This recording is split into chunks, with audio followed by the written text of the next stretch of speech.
ভাগ্যের লিখন না যায় খণ্ডন নাকি এটা শুধুই ব্যাড ম্যানেজমেন্ট? নাহিদ রানা আছেন অস্ট্রেলিয়ায় কিন্তু নেই বাংলাদেশ টেস্ট দলে। যে সফর একজন ফাস্ট বোলারের কাছে ড্রিম স্টেজ, সেই মঞ্চ থেকে ছিটকে গেলেন বাংলাদেশের সবচেয়ে গতিময় পেসার। প্রশ্ন উঠেছে, এটা কি শুধুই কপালের দোষ নাকি ওয়ার্কলোড ম্যানেজমেন্টের ভুল সিদ্ধান্ত? জিম্বাবুয়ে সিরিজে খেলানোর সেই সিদ্ধান্তই কি আজ বুমেরাং হয়ে ফিরেছে, নাকি এটাই ক্রিকেটের নির্মম বাস্তবতা? আজ আমরা সেসব নিয়েই কথা বলবো। দর্শক, আমাদের সঙ্গে স্টুডিওতে আছেন ক্রীড়া সাংবাদিক সঞ্জয় সাহা পিয়াল। যাচ্ছি তার কাছে। দাদা ওয়েলকাম। ক্রিকেটটা আসলে যেভাবে শুরু হলো, শুরুতেই আসলে একটা শঙ্কা, একটা আফসোস, একটা হতাশা সবকিছু ভর করলো। ক্রিকেটটাতে এভাবে না হলেও পারতো, ফুটবলের ওই উৎসবের আমেজটা নিয়েই ক্রিকেটটাই আমরা যেতে পারতাম কিনা? না, অবশ্যই। যেটা আমি দেখছিলাম যে হাবিবুল বাশার সুমন এবং নান্নু ভাই, ওনারা দুজনেই বলছিলেন যে তিনি কিন্তু নাহিদ রানা এই মুহূর্তে আমাদের আসলে এমন একটা, শুধু আমাদের না, পুরো ওয়ার্ল্ডের কিন্তু পেসারদের মধ্যে তিনি হাইস্ট গতিতে বোলিং করছেন এবং তার দিকে সব ফোকাস। আপনি কি একটু এর জন্যই বলছি, আমি ওয়ার্ল্ড কাপ কভার করার সময় এক ইন্ডিয়ান সাংবাদিকের সাথে কথা হচ্ছিল, তিনি কিন্তু নাহিদ রানার কথা আলাদা করে আমাকে জিজ্ঞাসা করছিলেন, কারণ ভারত আসতে যাচ্ছে সেপ্টেম্বরে, তাদের কিন্তু ফোকাস এই নাহিদ রানাকে ঘিরে। নাহিদ রানার এই পেস তারা খুব কৌতূহল নিয়ে সব অপেক্ষা করছিল। সেখানে এটা একটা অবশ্যই হতাশজনক। এবং যেটা বললাম যে এখানে আমাদের ওয়ার্কলোড ম্যানেজমেন্ট নিয়ে অনেক কথা হচ্ছে, কথার কথা অনেক হয়েছে, কিন্তু আমার তারপরেও আমি বলবো যে জিম্বাবুয়ে এই সিরিজে, যেহেতু অস্ট্রেলিয়া সিরিজটা ছিল সামনে এবং দুইটি টেস্ট আমাদের টার্গেটই ছিল, দুটা টেস্টেই নাহিদ রানাকে খেলানো, সেখানে আমার মনে হয় যে জিম্বাবুয়ের সঙ্গে এই সিরিজে ওয়ান ডে হোয়াইট বলে তাকে ইউজ না করলেও পারতাম আমরা। এবং যেটা হয় যে সে আসলে ওই সোনার ডিম পাড়া হাঁসের মতন, তাকে আমাদের যত্ন করেই আসলে করতে হবে। এবং আমার মনে হয় যে এখানে নির্বাচক এবং টিম ম্যানেজমেন্টের পাশাপাশি আমি মেডিকেল ডিপার্টমেন্ট, আমি মনে করি যারা ফিজিও আছেন তাদেরকে আমার মনে হয় যে তাদের সমন্বয়হীনতার একটা প্রচণ্ড অভাব দেখা দিয়েছে। কারণ একসঙ্গে আমরা দেখছি চারজন পেসার, ইভেন লিটন দাস, দলের এতগুলা ইম্পর্টেন্ট খেলোয়াড় কিন্তু ইনজুর্ড আছে। সো এখানে আপনি মেডিকেল বিভাগকে আপনি দায়বদ্ধতা করতেই পারেন, কারণ তাদের কি কোনো ল্যাকিং আছে এখানে? আমরা দেখছি প্রায় যে এখন যে সেট আপটা আছে, এটা প্রায় দুই যুগ ধরে এরাই আছে। আমার মনে হয় যে বিসিবি এটা কনসার্নে নিয়েছে, তারপরেও আমার মনে হয় যে মেডিকেল বিভাগের কাছে আরেকটু দায়বদ্ধতা আমরা আশা করি, যে তারা কেন এইভাবে করে রিপোর্ট দিবে, তারা কেন সিলেক্টরদের বলবে যে তাকে এখন সিলেক্ট করা যায়। এবং ওয়ার্কলোড ম্যানেজমেন্ট, যেটা আমরা বললাম যে বারবার বলছি, সামনে আমাদের অস্ট্রেলিয়া সিরিজ এবং ইন্ডিয়া সিরিজ ওয়ানডেতে, এই দুটো সিরিজের সামনে রেখে কিন্তু আমরা আমাদের কি প্লেয়ার যারা, তাদেরকে আমার মনে হয় যে তা আমরা ঠিকভাবে ইউজ করছি না। দেখেন, নাহিদ রানা কিন্তু অস্ট্রেলিয়াতে আছেন কিন্তু বাংলাদেশ দলে নেই। এইটা আরো বড় একটা আফসোস কিনা, যে নাহিদ রানা গেলেন অস্ট্রেলিয়াতে কিন্তু খেলাটা আর হলো না। কাল যখন তাকে এয়ারপোর্টে দেখছিলাম আমি, তিনি আর তাসকিন যাচ্ছিলেন, আমার মাশরাফির কথা মনে পড়ছিল। একটা সময় আমরা কভার করতাম খুব, মাশরাফি অস্ট্রেলিয়া যেতেন, মেলবোর্নে যেতেন একজন বিশিষ্ট চিকিৎসকের কাছে, এবং এবার নাহিদ রানা যাচ্ছেন পার্থে, এবং পার্থে পত্র নিতে আপনার তার যেটা হয়েছে, আমার মনে হয় যে তার যে একটা পুরনো ইনজুরি ছিল শেনবোনে, সেটা নিয়ে আসলে আলোচনা। এবং আমার মনে হয় যে বিসিবি তাকে অনেক কেয়ার করার তাদের মানসিকতা আছে, কিন্তু প্রসেসটা আমার মনে হয় যে একটু আরও হবে। আর আমি তামিম ইকবালের পর ভরসা রাখছি, এই কারণে তিনি নিজেও ইনজুরি ম্যানেজমেন্ট থেকে খুব ভালোভাবে তিনি জানেন এটা কি করতে হয়, তার ব্যক্তিগত ধারণা, সেখান থেকেই কিন্তু তিনি এই দুই ক্রিকেটারকে আগে পাঠিয়েছে পার্থে, যে ওই চিকিৎসকের ওই সব ধরনের পরীক্ষা যেন তাদের করা হয়। এবং লিটনকেও পাঠানো হয়েছে সিঙ্গাপুরে, যা তার সব ধরনের পরীক্ষা করা নয়।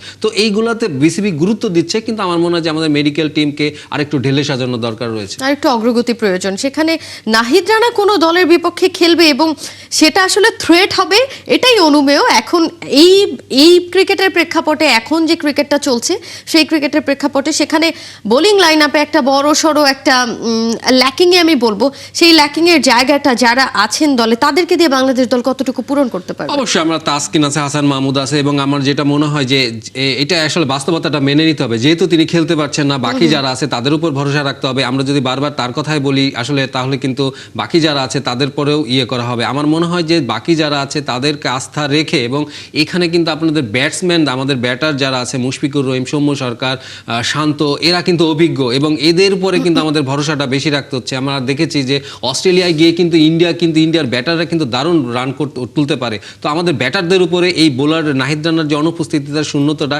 এটা কিন্তু ব্যাটারদের উপর আরো বেশি পড়বে এবং তাদের আরো দায়িত্বশীল করে আরো বেশি রান করতে হবে। লাস্ট কিছুদিনের পরিসংখ্যানেও যদি আমরা চোখ রাখি, সেখানে আসলে ব্যাটাররা আমাদেরকে হতাশ করা ছাড়া কিছুই করতে পারেনি। এই সিরিজটা তো অস্ট্রেলিয়ার মতো একটা দলের বিপক্ষে, জায়ান্ট যারা, তাদের বিপক্ষে এই লাইন আপটা, এই ব্যাটিং লাইন আপটা যথেষ্ট কি? না, আপনি জিম্বাবুয়ের কথা মিন করছেন। আসলে জিম্বাবুয়েটা আসলে আমি বলবো যে ওইটা একটা ট্র্যাজেডি আমাদের, এবং আমি খেয়াল করলাম, আমি আসতাম এই কথাটাতে, জিম্বাবুয়ে কিন্তু হারারে সবসময় একটা ক্যাপ্টেন্সি ট্র্যাপ, ওইখানে কিন্তু একটা মানে আপনি যদি খেয়াল করেন আজকে মিরাজের ক্যাপ্টেন্সি ঝুঁকিতে, এবং এইভাবেই কিন্তু আপনার সাকিব আল হাসান কিন্তু ক্যাপ্টেন্সি হারিয়েছিলেন 2011-তে জিম্বাবুয়ে সিরিজে, এবং মুশফিকুর রহিম 2013-তে অভিমান করে জিম্বাবুয়ে হারারে থেকে কিন্তু তিনি অবসর মানে ক্যাপ্টেন্সি ছেড়ে দিয়েছিলেন, পরে যদি ফিরে এসেছিলেন। ভেনু বলবো নাকি তাহলে?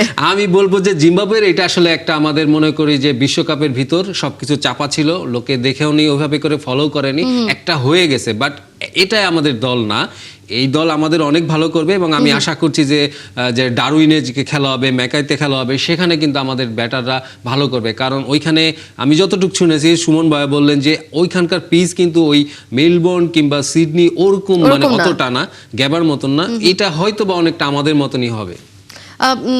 যেটা আমরা বলছিলাম যে তাসকিনেরও একটা ইনজুরি আছে, এবং সেই ইনজুরি পুরনো একটা কাঁধের চোট এবং গোড়ালির চোট, দুইটার জন্যই সে আসলে ট্রিটমেন্ট নিতে গেছেন। সেখানে তাসকিনের আসলে এই চোটটা কিছুটা হলেও তো চোটের কনসার্ন আছে বলেই চিকিৎসাটা নিচ্ছেন, পুরোপুরি ফিট হয়ে ফেরা কি সম্ভব নাকি? না, একটা পেসারের কিন্তু তাসকিনের যে আপনার কাঁধের, এবং তাসকিনের এই চোটটা কিন্তু অনেক পুরনো চোট, পুরনো চোট, এটা আসলে পেসাররা অনেক সময় এটা নিয়েই আসলে তার ক্যারিয়ারটা রানিং করে। এবং যেটা হয় যে আপনি একটা র পেস যখন থাকে আপনার 18 থেকে 22, 23 এই পর্যন্ত যে র পেসটা থাকবে, তারপরে কিন্তু তার সেই পেসারের কোনো না কোনো ইনজুর থাকে, এবং সেটা নিয়েই কিন্তু তাকে চলতে হয়, এবং সেটা তার উপরে অনেকটা নির্ভর করে সে কতটা ওয়ার্কলোড করতে পারছে, ওয়ার্কলোড ম্যানেজমেন্ট থাকে। তো সব মিলিয়ে আমার মনে হয় যে তাসকিনের যেটা আছে, তাসকিন নিজে ভালো জানেন, এবং তিনি বেছে বেছে এখন ম্যাচ খেলতে শুরু করেছেন, সেটা হয়তো তাকে আরো তার ক্যারিয়ারটা আরো লম্বা করে দেবে। তবে যেটা বললাম যে পেসারদের এটা থাকে, এটা নিয়েই চলতে হয়, এবং এটা নিয়েই আসলে খেলতে হবে। This is a part of game. So আমরা যেটা আসলে জিম্বাবুয়ে সিরিজে দেখলাম যে নাহিদ রানাকে ওই টিম, যে কোনো আপনার কি প্লেয়ারকে তো আপনি এটাই করবেন, আমি রোটেট করব, আমি খেলাবো, বিশ্রাম দিব, এভাবেই তো রোটেশন আকারেই তো খেলাটা হবে। সেখানে নাহিদ রানাকে জিম্বাবুয়ে সিরিজে খেলানো, এইটা কি টিম ম্যানেজমেন্টের একটা দূরদর্শিতার অভাব কিনা, যে আমার আসলে অস্ট্রেলিয়ার মতো সিরিজটা সামনে আছে, সেখানে আমি আমার কি প্লেয়ারকে হারিয়ে বসে আছি? সেটা আমি কিন্তু বললাম যে এটা কিন্তু আসলে অবশ্যই দূরদর্শিতার অভাব, কারণ আমার অস্ট্রেলিয়ার মতন সিরিজ যেখানে সামনে, আমি তাকে দুটো টেস্ট খেলাতে চাচ্ছি, সেখানে আমি কেন তাকে জিম্বাবুয়েতে T20 কিংবা ওয়ানডে খেলাবো, সেটা কোনো প্রয়োজনই ছিল না। আমি মনে করি এখন নির্বাচকরাও তারাও অনেকটা অসহায়ের মতন বললেন যে আসলে খেলাতে হতো কিংবা খেলাতে হয়, তার মানে তার হয়তো ওরকম ব্যাকআপ লাইন আপ নাই, অনেক আরো পেসার ইনজুর পড়ে গেছে, সব মিলিয়ে তারা হয়তো বাধ্য হয়েছেন। কিন্তু যেটা বললাম যে আমাদের কিন্তু ওই অস্ট্রেলিয়া এই সিরিজটার যে গুরুত্বটা 23 বছর পর আর কবে আসবে, আর কবে একটা ইনফ্যাক্ট ক্যারিয়ারে নাহিদ রানা আর কোন সিরিজ পাবেনও কিনা, সেটাই আসলে সেটা একটা প্রজন্ম কিন্তু খেলতেই পারেনি, সাকিবরা তো ওখানে টেস্টই খেলতে পারেনি। তো এটা একটা সুযোগ ছিল, কিন্তু যেটা বললাম যেটা হয়ে গেছে আসলে সেটা হয়ে গেছে, ওটা নিয়ে আমার মনে হয় যে আর আফসোস করে লাভ নেই। নিছক দুর্ভাগ্য নাকি এটা আসলে ওই টিম ম্যানেজমেন্টের পরিকল্পনার অভাবেই আসলে নাহিদ রানাকে এত বড় একটা সিরিজে না খেলতে পারার মতো একটা আফসোস নিয়ে আসলে বাঁচতে হবে? চোট একটা দুর্ভাগ্যেরই ব্যাপার, তবে এটা সতর্ক থাকতো। আমার মনে হয় যে সতর্কতাটা আমাদের কম ছিল, সেই সতর্কতা আরো নিলে পরে হয়তো বা এটা এড়ানো যেত। এটা আসলে দুর্ঘটনাই বলা যায়। ব্যাটিং লাইন আপে আসলে আমরা দেখলাম যে সেখানে লিটন দাসের একটা অভাব, লিটন দাসের টপ অর্ডারের লিটনের ইনক্লুশনটা দলের জন্য সবসময় শক্তিশালী একটা ইনক্লুশন, সেই জায়গায় লিটন দাস নেই।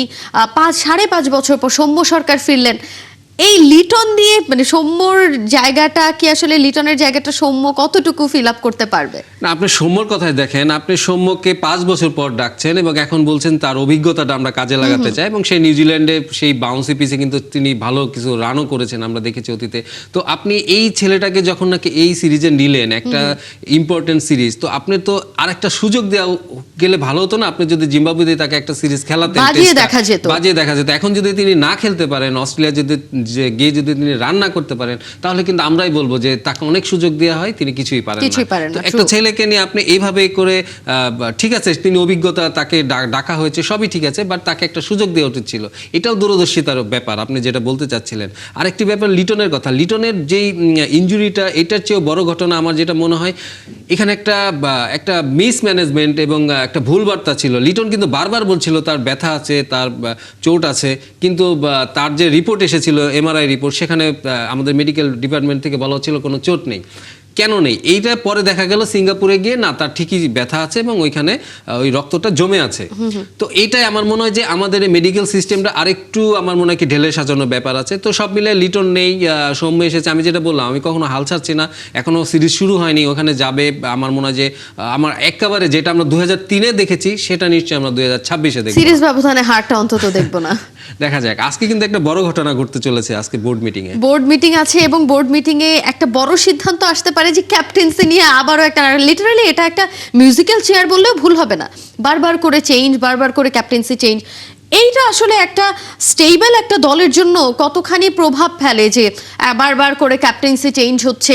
সেখানে তো ক্যাপ্টেনেরও আসলে মেন্টাল একটা স্ট্রেংথেরও একটা ব্যাপার থেকে যায়। দেখেন 2027 ওয়ার্ল্ড কাপ আর বেশি দিন সময় নেই, মানে আপনার অনেক কম সময় আছে। এই একটা জন্য কিন্তু একটা দল গোছানো, একটা দল 2 বছর 3 বছর ধরে গোছানো হয়। সেখানে কিন্তু আমাদের 3 জন ক্যাপ্টেন দেখলাম, মানে দেখতে যাচ্ছি আমরা 1 বছরের ভিতরে। সেইখানে আমার মনে হয় যে মিরাজের এখানে যেটি হয়েছে যে আপনারা হয়তো খেয়াল করেননি, আমরাও হয়তো ওইভাবে লাইভ দেখিনি। জিম্বাবুয়ে যে 2টা ওয়ানডে খেলা হয়েছিল সেখানে কিন্তু তিনি তার একটা বদনাম আছে কিন্তু আপনার লোকাল এরিনায়, যে তিনি খুব আত্মকেন্দ্রিক এবং নিজেকে নিয়ে খুব ভাবেন। এবং ম্যাচেও কিন্তু জিম্বাবুয়ের সঙ্গে কিন্তু সেটা নগ্নভাবে দেখা গেছে। আপনি যদি প্রথম ওয়ানডেটা দেখেন, প্রথম ওয়ানডেতে জিম্বাবুয়ের 70 রানে 7-8 উইকেট পড়ে গিয়েছিল।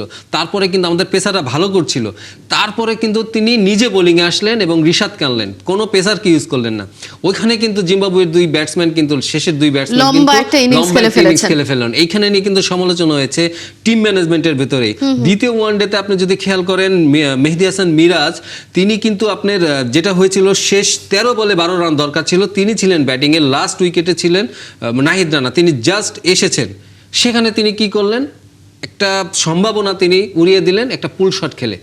এই যে ব্যাপারগুলা, এবং তিনি তার দলের কয়েকজন বোলারকে তিনি পার্ট টাইম ইউজ করছেন না। সাইফ হাসানকে ইউজ করেননি, আপনার মোসাদ্দেককে ইউজ করেননি। অফ স্পিনার তিনি ভালো করেন, বিকল্প হতে পারে মিরাজের। তো এই সব তার কিছু আত্মকেন্দ্রিকতা এবং স্বার্থপরতার কারণে কিন্তু টিম ম্যানেজমেন্ট থেকে, এবং আমি যতটুকু জানি বিসিবির টপ লেভেল থেকে তাকে বলা হয়েছে যে এই মুহূর্তে যেহেতু ওয়ার্ল্ড কাপ সামনে আছে এবং তার অ্যাওয়ে পারফরমেন্স কিন্তু ভালো না, এবং 13টি ম্যাচের ভিতরে মাত্র 2টি ম্যাচ জিততে পেরেছে মিরাজের অধিনায়কত্বে। সব মিলিয়ে টিম ম্যানেজমেন্ট মনে করেছে যে যেহেতু ওয়ার্ল্ড কাপটা সামনে, ক্যাপ্টেন্সিটা চেঞ্জ করা দরকার। এবং এবার যেটা হয়েছে যে গতবার যেটা হয়েছিল যে শান্তকে না বলেই তার ক্যাপ্টেন্সি কেড়ে নেওয়া হয়েছিল, এবার কিন্তু সেটা হচ্ছে না। মিরাজের সঙ্গে কথা বলা হয়েছে, তিনি এখন শ্রীলঙ্কাতে আছেন এবং তাকে বোঝানো হয়েছে এবং তিনি রাজি হয়েছেন রিজাইন দিতে, এবং হয়তো আজকেই তাকে তিনি রিজাইন দেবেন। হয়তো নতুন অধিনায়কত্ব নিয়ে কথা হবে। কে আসবেন নতুন অধিনায়ক হিসেবে? এই মুহূর্তে 2টা নাম হচ্ছে নাজমুল হাসান শান্ত এবং লিটন দাস।